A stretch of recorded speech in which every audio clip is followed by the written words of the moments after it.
Okay, so in the second half of this chapter, we are going to be talking about triangles more, but we're going to involve more proofs in these lessons. So in lesson 4.4, we're going to be using corresponding parts of congruent triangles.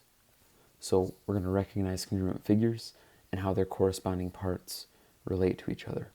So in example 1, we're going to prove two parts of a triangle are congruent. So in order to prove two parts of a triangle are congruent, we first have to prove the triangles themselves are congruent.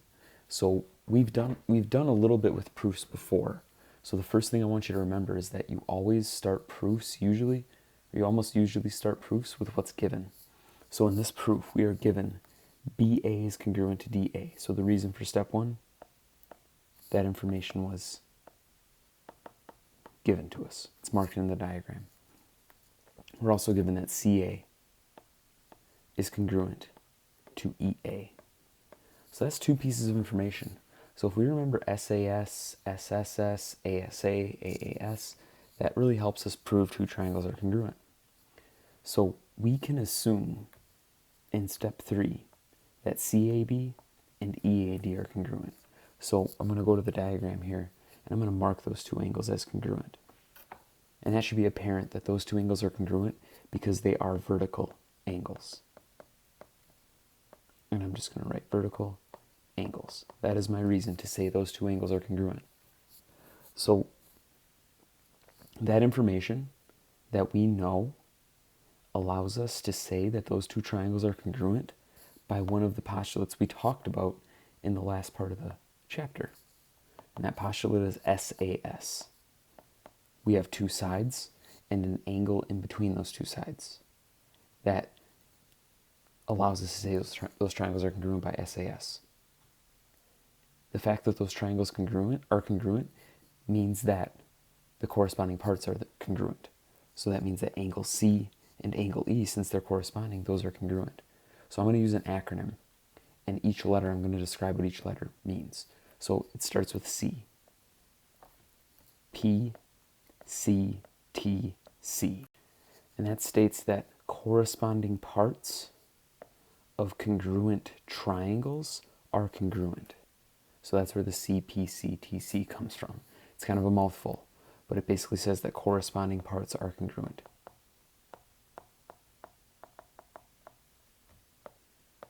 So corresponding parts are congruent. That's just an acronym for a longer phrase, okay? So in example 2, we are doing the exact same thing. We are proving triangle parts congruent to measure a distance. So in this problem, we are given that AB is congruent to AC. So that's the first thing I'll write, is that is given. Okay, AB and AC are congruent. We are also given that M is the midpoint of BC. That is also given to us. Okay? And that midpoint is very important because we have to understand that definition of a midpoint. So since M is the midpoint, and I want you to focus on the diagram right now, look at the diagram. If M is the midpoint, that means it takes BC and it splits it into two congruent parts. The two congruent parts would then be BM and CM. So from us understanding the definition of a midpoint, I can make this statement that BM is congruent to CM. And that is by that definition of midpoint. We talked about midpoint at the beginning of the year. By the definition of midpoint, those two segments must be congruent. So that's another piece of information to help us prove these two triangles congruent. So take a minute and think about what other piece we can assume is congruent in these two triangles, in the two triangles shown, okay? So the piece that's congruent is the shared side. We can say that AM is congruent to AM. And it's remembering that that's because of that reflexive property we've talked about in the past.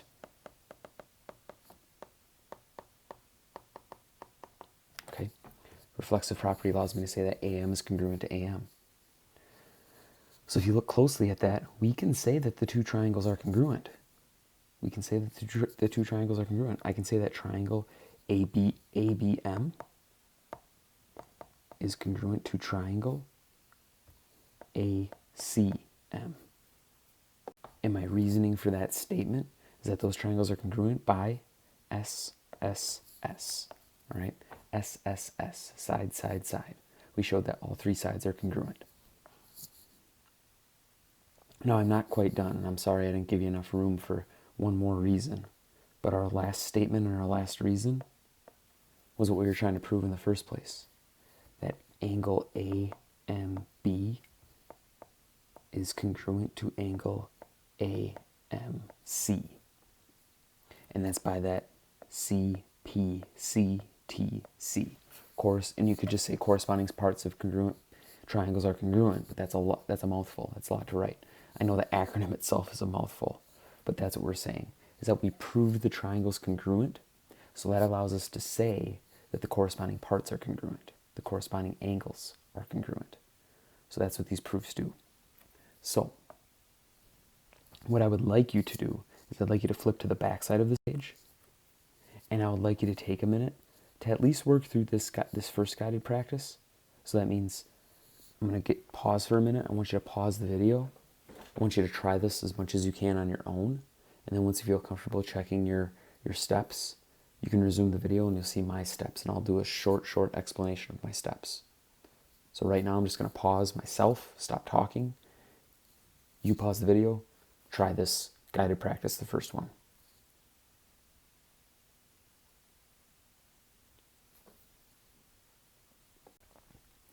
All right, so I'm going to walk through the steps here and I'm going to kind of highlight as I go. So to start off, I said that ABD, angle ABD and CBD are congruent because that is given. BDA and BDC are congruent because that is given. So that's kind of your gimmies right off the bat. The next thing I assume that is that BD is congruent to BD because of that reflexive property. So a lot of these properties start to repeat themselves. So we're using a lot of the same properties over and over. So it's remembering mostly reflexive property, definition of midpoint, vertical angles. Those are properties that are going to keep recurring throughout the year. So with that information, I can say that the two triangles are congruent by ASA. So coming back to theorems we talked about earlier. And because those triangles are congruent, I can assume their corresponding parts are congruent. And AB and CB are congruent by that definition of ASA and Cpctc. So I know I said that fast, but I'm using a lot of acronyms here, but since the triangles are congruent, that means their parts are congruent. AB is a part, CB is a part to the other triangle. So we're proving the triangles are congruent to prove their parts are congruent. So, last example. And I think I might have, on this one too, I think I might have shorted you a step. So I'd like you guys to do the same process. Pause the video, I'll shut up for a second. You can try this last guided practice. When you're ready, resume the video, and then I'll walk through my steps, and then after this you're going to get some practice with these proofs and definitions and statements and reasons.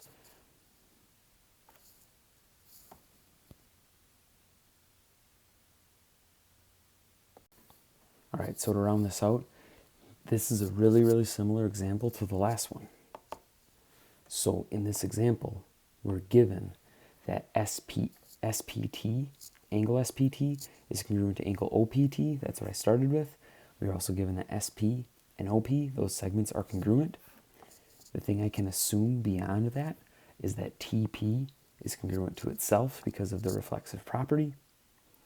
Once I have those three pieces of information, I can assume the triangles are congruent by SAS. And since I now know the triangles are congruent, I can say that their corresponding parts are congruent, meaning S and O are congruent because they are corresponding parts.